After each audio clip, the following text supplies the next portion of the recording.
Franck Alizot, bonsoir. Bonsoir. Merci d'être l'invité de ce Corsigazer. Alors, pour rappel, vous êtes député Rassemblement National de la 12e circonscription des Bouches-du-Rhône. Si vous êtes avec nous, c'est bien sûr dans le cadre des élections européennes qui se dérouleront en juin. Vous étiez ce matin à la rencontre de militants en compagnie de représentants régionaux du RN. Vous êtes derrière Jordan Bardella, qui a d'ailleurs lancé sa campagne à Marseille. C'était en mars dernier. Alors, pourquoi cette visite en Corse aujourd'hui ? Déjà, c'est la 3e fois en 6 mois que j'ai le plaisir et l'honneur d'être en Corse. Il y a quelques semaines, c'était une mission parlementaire dans le cadre de la commission des finances à l'invitation de l'exécutif corse, où on a passé 48 heures avec Gilles Siméone. Et il y a quelques mois, pour présenter une proposition de loi justement sur la réglementation du prix de l'essence en Corse, que nous considérons comme un scandale pour le pouvoir d'achat des Corses. Là, c'est la 3e fois et c'est au nom de Jordan Bardella pour lancer la campagne de Jordan. Je ne doute pas que Jordan réussisse à venir en Corse d'ici le 9 juin. Mais là, je représente Jordan pour lancer cette campagne aux côtés notamment de François Fillon et Nathalie Antonat. Alors, lors des dernières européennes de 2019, le RN est arrivé en tête dans l'île, 28%. Même chose lors du second tour de la présidentielle, un peu plus de 58% en faveur de Marine Le Pen. Pourtant, lors des scrutins locaux, les électeurs insulaires boudent votre formation politique. Pas de maire directement étiqueté, seulement 2 mandats à l'Assemblée de Corse dans les années 90 et en 2015. Comment vous l'expliquez-vous ? Tout cela est en train très vite de changer, puisqu'aux dernières législatives, et là nous sommes sur des élections autant locales que nationales sur les législatives, eh bien le Rassemblement national fait 13%, ce qui fait, je crois, le triple de 2017, donc ça a triplé en quelques années. L'enjeu des européennes, là, il est à la fois local et national, parce que notre liste, la liste de Jordan Bardella, va être la seule qui va défendre lors de ces élections, justement, notre identité, nos valeurs et nos libertés tant nationales que régionales.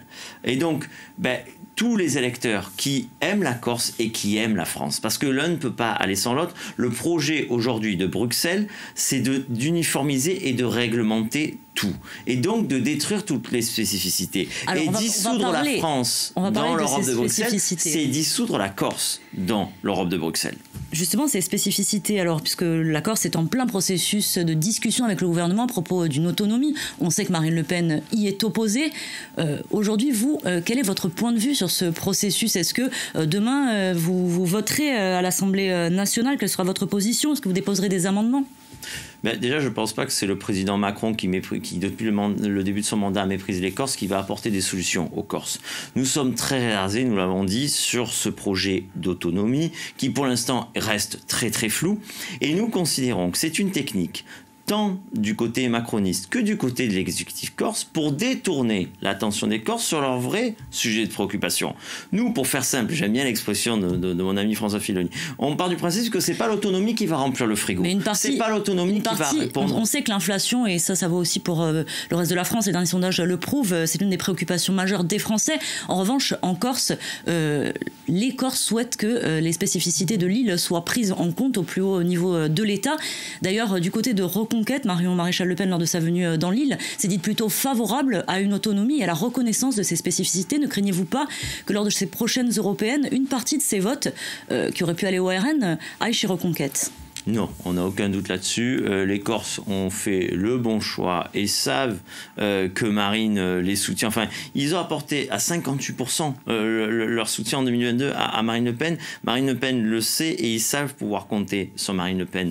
À un moment donné, les sujets qui se posent en Corse se posent également de partout chez les Français. Ces sujets de pouvoir d'achat, ces sujets de gestion de l'eau, parce qu'il y a aussi des sujets environnementaux, ces sujets de tranquillité et de sécurité sont partout les mêmes. On souhaite aller le plus loin possible en matière de décentralisation. Mais aujourd'hui, l'autonomie, d'abord, c'est très flou, on ne sait pas ce que ça veut dire, et ce ne sera pas une réponse aux véritables préoccupations des Corses. En réalité, c'est une façon de détourner les Corses de leurs véritables préoccupations. Ça fait plus de 7 ans maintenant qu'à la fois l'exécutif corse et Emmanuel Macron sont au pouvoir. Ils n'ont pas changé la vie des Corses, ils n'ont pas amélioré la situation. Au lieu de répondre de leur mauvais bilan, ils décident de parler autonomie. Je crois qu'on a entendu votre message et nous aurons l'occasion d'en reparler. Merci en tout cas d'avoir été l'invité de cette édition.